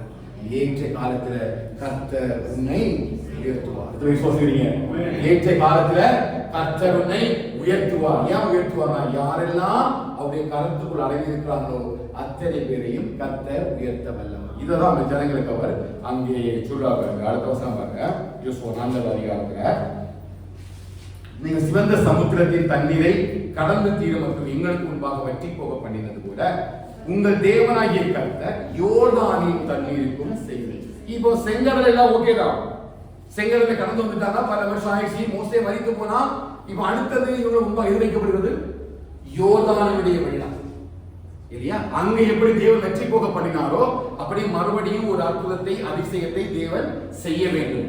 என்ன சம்பவம் அப்படி பாத்தீங்கன்னா, அந்த அதிசயத்தை பார்த்த இன்னைக்கு யாரும் இல்ல, மோஸ்ட்லி உயிரோட இல்ல. ஏன்னா வனாந்தரத்துல தேவனை பரீட்சை பார்த்த நிமித்தமாக காலையை தவிர வேற ஒருவரையும் வரல, இங்க வரல, தேசத்துக்குள்ள வரல. அப்படிப்பட்ட நாட்கள்ல இப்ப அங்க ஒரு சினாரியோ, அங்க ஒரு பிக்சரைஸ் இருந்து இல்லையா, அது இங்க யாருக்கும் என்ன செய்யாது, தெரியாது. அவன் மறுபடியும் ஆண்டவர் யோசுவாவை சொல்றாரு, அதை செய்தது போல கண்டிப்பா இதையும் செய்வதற்கு கர்த்தர் வல்லமையுள்ளவராக இருக்கிறார். இப்ப யோசுவா 3வது அதிகாரம் 15வது 16வது வசனம் வாசிங்க. 15 முடிச்சுறேன். வெட்டிய சுமக்கிற ஆசாரியரின் கால்கள் தண்ணீரின் ஓரத்தில் பட்டவுடனே மேலிருந்து ஓடி வருகிற தண்ணீர் நின்று சாதாரண கட்ட ஆதாம் ஊர் வரைக்கும் ஒரு குவியலாக குவிந்தது. உப்பு கடல் என்னும் சமமான வெளியின் கடலுக்கு ஓடி வருகிற தண்ணீர் பிரிந்து ஓடிச்சு. அப்பொழுது ஜனங்கள் எரியோவுக்கு எதிரே கடந்து போனார்கள். சகல ஜனங்களும் யோர்தானை கடந்து தீர்மானமும் கர்த்தருடைய உடன்படிக்கை பெட்டியை சுமக்கிற ஆசாரியர்கள் யோர்தானின் நடுவிலே தண்ணீர் இல்லாத தரையிலே காலூன்றி நிற்கும் போது இஸ்ரவேல் எல்லாரும் தண்ணீரற்ற உலர்ந்த தரை வழியாய் கடந்து போனார்கள். இரண்டாவது ஒரு காரியத்தை ஆண்டவர் சொல்றாரு. இப்ப யோர்தானில கர்த்தர் ஒரு காரியத்தை எது மூலமா செய்யறாரு? அங்க கோலை வைத்து சமுத்திரத்தை பிளந்தவர் இங்க எதை வச்சு செயல்படுத்துறாரு? உடன்படிக்கப்பட்டு என்னது? உடன்படிக்கப்பட்டு என்ன இருந்தது? கர்த்தர் கொடுத்த அந்த கற்பனைகளும் ஆரோனுடைய கோலும் தான் உள்ள இருந்தது. இப்ப மறுபடியும் அதிசயம் மூலமா நடக்குது, வார்த்தை மூலமாக நடக்குது. அது செங்கடலா இருந்தாலும் யோர்தானா இருந்தாலும், இப்ப யோர்தானை பாருங்க, அறுப்பு காலம் முழுவதும் கரை புரண்டு ஓடுமா. சரி, அங்கேயாவது பிரச்சனை இல்லை, அதை எடுத்து அங்க டச் பண்ணாங்க, அந்த கோலில ஒரு வல்லமை இருக்குன்னு வச்சுக்கலாம். அந்த கோலை வந்து பாம்பாக்குனாங்க, தவளையாக்குனாங்க, வல்லமையா இருக்குன்னு வச்சுக்கோங்க. இப்ப கோல் எல்லாம் ஓகே. இப்ப இந்த வல்லமை எங்க இருந்து கிளம்புது? உடன்படிக்கை பற்றிய சுமந்த அந்த ஆசாரியுடைய கால் தண்ணீர்ல பட்ட உடனே இந்த வல்லமை என்பது பாருங்க. ஹalleluya. இதை நீ சுமந்துட்டு நீ எங்க வேணாலும் போ, உனக்கு பாதைகளை இது விலக்கு. ஹalleluya. இதை சுமந்துக்க, வேற ஒண்ணே எடுக்காத. உன் வாழ்க்கையில என்ன பிரச்சனை வந்தாலும் என்ன பண்ணா இதை நீ தூக்கி சுமந்து, இதை நீ தூக்கிட்டு மட்டும் நட, வேற ஒண்ணே எடுத்துடாத. வேற மனுஷனுடைய பாதையை பார்க்காத, மனுஷனுடைய ஆதரவை கேட்காத, அவன் தயவை பார்க்காத, அவனுடைய ஆலோசனை கேட்காத, ஒண்ணும் கேட்காத. கர்த்தர் உனக்கு ஒரு வழியை காட்டுகிறார். என்ன? ஒண்ணு செங்கடல்ல பிளப்பதுக்கு ஓலை பயன்படுத்துறது போல மறுபடியும் கர்த்தர் என்ன பயன்படுத்துறாருன்னா, உடன்படிக்கை பெட்டியிலே ஆசாரியரை பயன்படுத்துறார். ஏமே நம்ம எல்லாம் கர்த்தருடைய லேவியராகவும் ஆசாரியராகவும் தெரிந்திருக்கிறார் இல்லையா? அப்ப நீ இந்த வேதத்தை நீ சுமக்க ஆரம்பிச்சாச்சுன்னா உன் முன்ன இருக்கிற எந்த யோர்தானின் வெள்ளமும் அது எவ்வளவு கரை புரண்டு ஓடினாலும் எவ்வளவுதான் எதிராக வந்தாலும் இந்த உடன்படிக்கை பெட்டியை நீ சுமக்க ஆரம்பிச்சுட்டா வச்சுக்க. உடன்படிக்கை பெட்டிய சும்மா சுமக்கிறது இல்லை. இன்னைக்கு நிறைய பேர் வந்து உடன்படிக்கை பெட்டியை சுமக்கணும், பைபிளை தூக்கி சுமக்கணும்னு நினைக்கிறாங்க. அது கிடையாது. நீ முழு மனதோடு முழு இருதயத்தோடு கூட இதை தேடி இதை நாடும் பொழுது, எஸ்ரால படிச்சது போல அவரை தேடுவதற்கு தான் அவருடைய கரம் பலத்தது. அவரை தேடுவதற்கு தான் அவருடைய கரம் நன்மையாக இருக்கும். இப்ப இந்த உடன்படிக்கை பெட்டிய நீ கையில எடுத்துட்டு நீ நடக்க ஆரம்பிச்சிட்டாலே போது கர்த்தர் பாதைகளை விலக பண்ணுவார். அந்த அளவுக்கு வல்லமை இதுக்குள்ள இருக்கு. விசுவாசிக்கிறீங்களா? விசுவாசிக்கிறீங்களா? எந்த சூழ்நிலையுமே இந்த விசுவாசத்தை வைத்துதான் கர்த்தருடைய காரியங்களை செயல்படுத்துகிறார். நம்ம ஜெபிக்கிறதுல நம்ம நிறைய ஜெபிக்கிறோம். ஆனா என்ன ஜெபம் அப்படின்னா, கர்த்தருடைய கரம் நம்மோடு கூட இருக்கும்படிதான் நம்ம ஜெபிக்கணும் இல்லையா? இந்த தேவனுடைய வார்த்தையை ஆண்டவரே நான் ஒவ்வொரு நாளும் தூக்கி சுமப்பதற்காக நடக்கணும். தூக்கி சுமப்பது இந்த வேதத்தை இப்படி தூக்கி நடக்கிறது கிடையாது. தாவீது சொல்றாரு, நான் பாவம் செய்யாதபடிக்கு உம்முடைய வாக்கை என் இருதயத்திலே வைத்து. அப்ப இருதயத்தில தான் விசுவாசம் வருது, இருதயத்தில தான் பாவம் வருது. அப்போ பாவம் கிரியை செய்தா, இந்த மனுஷன் மேல நம்பிக்கை கிரியை செய்தா, இந்த வார்த்தை கிரியை செய்தா என்கிறத உன் இருதயத்தை ஆராய்ந்து அறிகிற தேவனுக்கு தெரியும் இல்லையா? இந்த வார்த்தைய விசுவாசிக்கிறதும் கடமைக்காக விசுவாசிக்கிறியா, கடமைக்காக படிக்கிறியா, சும்மா ஏதோ ஒரு காரியத்துக்காக வசனத்தை வாசிக்கிறியா, படிக்கிறியா என்பது எப்படிதான் தெரியும்? உன் இருதயத்துல கர்த்தர் உன்னை ஆராய்ந்து அறியும் பொழுது அது தெரிய ஆரம்பிக்கும். அப்படி அந்த வார்த்தை உனக்குள்ள தெரிய ஆரம்பிக்கும் பொழுது எதை நீ செயல்படுத்துகிறியோ அதுதான் அங்க செயல்பட ஆரம்பிக்கும். அப்ப யோர்தான்ல ஆசாரியர்கள் தூக்கி சுமக்க ஆரம்பித்த பொழுது அவருடைய கால் பட்ட உடனே யோர்தான் வழி விலகும் என்று சொன்னார். அதே வார்த்தையை தூக்கி சுமக்கிற உன்னுடைய வாழ்க்கையில் இருக்கிற யோர்தான்களையும் உன் கால் பட்ட உடனே கர்த்தர் விலக பண்ணுவார். இது கண்டிப்பா நம்முடைய வாழ்க்கையில நடந்தே தீரும். நம்முடைய வாழ்க்கையில எந்த விதமான மாற்றமுமே இல்லை. நம்முடைய வாழ்க்கையில எந்த விதமான மாற்றமுமே இல்லை. இது அவளுக்கு மட்டுமல்ல, இந்த தேவன் நமக்கும் தேவன். ஹல்லேலூயா. அப்ப விசுவாசத்தின் அடிப்படையில தான் கர்த்தருடைய கரம் பலத்தது என்பதை நாம் உணர்ந்து கொள்ள முடியும். இப்போ நீ யாராவது வந்து கர்த்தருடைய கரம் எப்படி பலத்தது என்று காண்பிக்க சொன்னால காண்பிக்க முடியாதுதான். ஆனா என் ஆவிக்கு தெரியும் கர்த்தருடைய பலம் எனக்குள்ள கிரியை செய்து கொண்டே இருக்கிறது. எப்படி கேட்டீங்கன்னா தேவனுடைய வார்த்தை மூலமாக தான் கிரியை செய்தது. அன்னைக்கு செங்கோலா இந்த செங்கடல்ல கோலாகவும் உடன்படிக்கை பெட்டி தூக்கி சுமக்கிறதா நம்ம ஆசைப்பட்டு இருந்த அதே தேவன் இன்றைக்கு என்னோடு கூட வார்த்தையாக இருக்கிறார். இந்த தேவன் இன்றைக்கு என்னோடு கூட வார்த்தையாக இருக்கிறார். ஒவ்வொரு நாளும் வார்த்தை மூலமாக என்னோடு கூட பேசுகிறார், என்னோடு கூட செயல்பட ஆரம்பிக்கிறார். ஒவ்வொரு நாளும் இந்த வார்த்தைகளை கொண்டு அதிசயங்களையும் அற்புதங்களையும் எனக்குள்ள செயல்படுத்தி மகிழ்கிறார். ஹல்லேலூயா. அவன் கொஞ்சம் தெய்வ கருத்துக்குள்ள என்ன செய்யணும்? அடங்கி இருங்க. பலத்த கருத்துக்குள் அடங்கி இருக்கும் பொழுது ஏற்ற காலத்திலே கர்த்தர் நம்மளை உயர்த்துவார். ஹல்லேலூயா. பிள்ளைகளுக்கு சொல்லுங்க, பயப்படாத, கலங்காத. உங்களுக்கே சொல்லுங்க, குடும்பத்துக்கு சொல்லுங்க, நம்ம எல்லாம் தெய்வ கருத்துக்குள்ள அடங்கி இருப்போம். ஏன்னா அது பலத்த கரம். ஏற்ற காலம் வரும்பொழுது கர்த்தர் நம்மை உயர்த்துவதற்கு ஒரு நேரத்தையும் காலத்தையும் கர்த்தர் வச்சிருப்பாரு. அந்த நேரத்தையும் காலத்தையும் கர்த்தர் நமக்கு தந்துடுவாராக. ஹல்லேலூயா. பலத்த கரத்துக்குள்ள அடங்கி அப்படியே பாதுகாத்துங்க. உங்க பிள்ளைகளுக்கு சொல்லுங்க. ஏன் அப்படின்னா அந்த கரம் தான் நம்முடைய வாழ்க்கையில மேன்மையான காரியங்களை செய்யும். ஒன்னு நாளாவது வாசித்தது போல தேவனுடைய கரத்தினால் எவரை மேன்மைப்படுத்தவும் பலப்படுத்தவும் அவராலே ஆகும். அப்ப மேன்மை, கனம், ஐஸ்வர்யம் எல்லாம் எங்கிருந்து வருதுன்னு கேட்டீங்கன்னா தேவனுடைய பலத்த கரத்துக்குள்ள வருது. ஹல்லேலூயா.